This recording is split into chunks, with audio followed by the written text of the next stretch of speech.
năng mến thế hãy thông món á hay than đằng xa thế nè nâng ơi cha tam bản ông hành mà lên ta khné được không phải mấy con la này hay là mình thầm từ xa tê hay tham tầng thông từ lì than tiếc á hay lôi mấy chui phèo khné tinh mớ phong tàu tinh tè đái nè ban tá trong khné phèo không cùng rồng mấy con sẽ thi ní hết cùng rồng tèng mốt miên chả rắn cha lõ bộ bình cả đái thông mà chết bằng bạch tòng thua ai ca hồ nợ bao nhiêu hồ ngáy miên pha sọc hiệp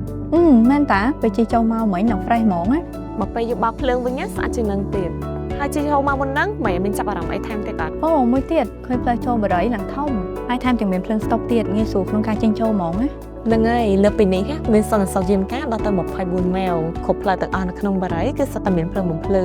ធ្វើឲ្យយើងទៅណាមកណាមានអារម្មណ៍ថាមានសុវត្ថិភាពហ្មងណាលុយម៉េះជាមួយគ្នាមករកទិញផ្ទះនៅបារីមេកុងឡែនដែរសិនចាំការទឹកម៉ៃនៅនេះគឺមានច្រើនជំរើសទេហាចង់បានវេលាកូនកាត់មានលបងក៏បានអត់លបងក៏បានមិនម៉ានៅវេលាព្រោះដូចគ្នាហ្មងទៅ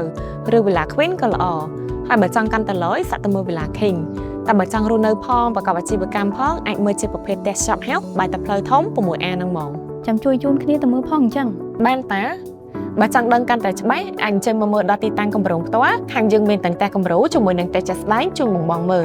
ឬក៏អាចតំណែងតំណងតាមរយៈលេខទូរស័ព្ទដៃ061 955 93ដើម